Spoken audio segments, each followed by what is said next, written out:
Bismillahirrahmanirrahim. Assalamualaikum warahmatullahi wabarakatuh. Sahabat muslim yang dirahmati oleh Allah Subhanahu wa Ta'ala, selamat datang di channel FM Official. Jangan lupa like dan subscribe.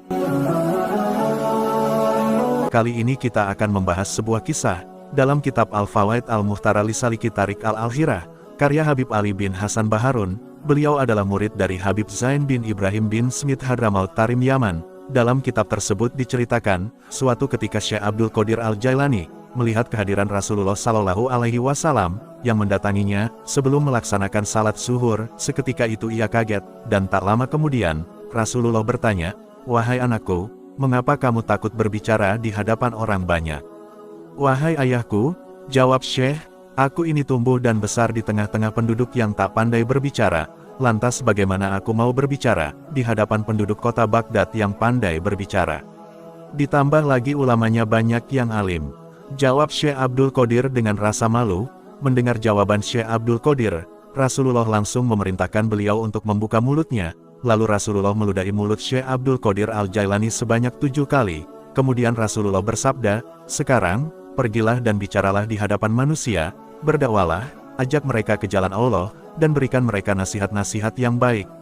Setelah kejadian itu, Syekh Abdul Qadir Al-Jailani melaksanakan salat zuhur. Setelah selesai salat, lalu ia duduk sambil memikirkan bagaimana caranya untuk berdakwah di hadapan penduduk kota Baghdad yang memiliki banyak ulama yang alim.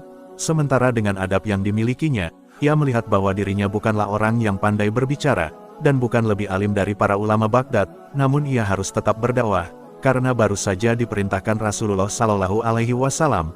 Tanpa disangka, selang beberapa saat, penduduk kota Baghdad berbondong-bondong mendatangi Syekh Abdul Qadir di dalam masjid. Mereka meminta Syekh Abdul Qadir untuk memberikan pengajian kepada mereka. Sontak saja beliau bingung tentang apa yang harus disampaikan kepada mereka. Saat itu beliau gugup dan panik menghadapi penduduk Baghdad. Di saat Syekh Abdul Qadir kebingungan, tiba-tiba Sayyidina Ali bin Abi Thalib datang, lalu masuk ke dalam masjid dan berdiri di hadapannya. Sayyidina Ali bertanya kepada Syekh Abdul Qadir Al-Jailani, seperti apa yang telah ditanyakan Rasulullah, "Wahai anakku, mengapa engkau tidak berbicara di hadapan orang banyak?" "Wahai ayahku, aku tidak bisa, tubuhku dari tadi gemetar di hadapan dari sekian banyak orang ini," jawab Syekh Abdul Qadir tanpa rasa malu. Kemudian Sayyidina Ali memerintahkan Syekh Abdul Qadir untuk membuka mulutnya, sebagaimana perintah Rasulullah sebelumnya. Lalu Sayyidina Ali meludahi mulutnya sebanyak 6 kali.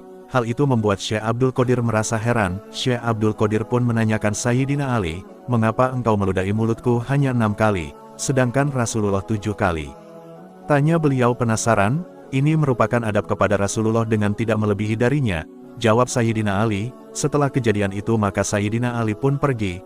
Karomah yang dialami Syekh Abdul Qadir Al-Jailani saat bertemu Rasulullah, dalam keadaan sadar dan terjaga, hingga mulutnya diludahi Rasulullah itu, dapat menjelaskan tentang kebenaran hadits Rasulullah. Dalam hadits Bukhari, Muslim dan Abu Daud, meriwayatkan dari Abu Hurairah, bahwa Nabi Shallallahu Alaihi Wasallam bersabda, bahwa siapa yang melihatku dalam tidur, maka ia akan melihatku ketika terjaga, dan setan tidak bisa menyerupaiku.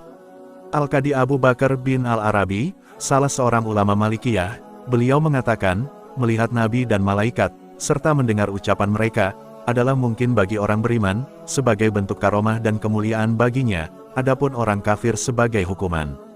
Syekh Abdullah bin As'ad Al-Yafi mengatakan, sesuatu yang mungkin yang dialami oleh para nabi, sebagai bentuk mukjizat, mungkin pula dialami oleh para wali, sebagai bentuk karomah, selama tidak ada unsur menantang.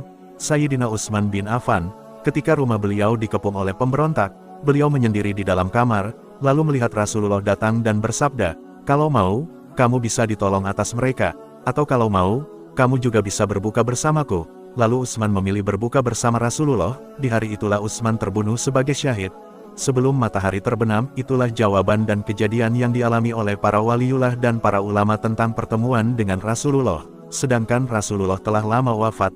Mengapa Sayyidina Ali hanya meludahi mulut Syekh Abdul Qadir Al-Jailani 6 kali?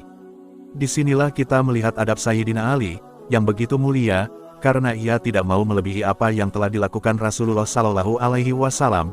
Itulah pentingnya adab, karena dengan adab derajat seseorang akan diangkat oleh Allah. Terbukti seperti adab Syekh Abdul Qadir Al-Jailani, yang enggan berdakwah, dikarenakan ia merasa masih banyak ulama yang lebih baik dan lebih alim darinya, dan Allah mengangkat derajatnya dan menjadikannya raja dari seluruh para wali. Lalu bagaimana dengan ilmu?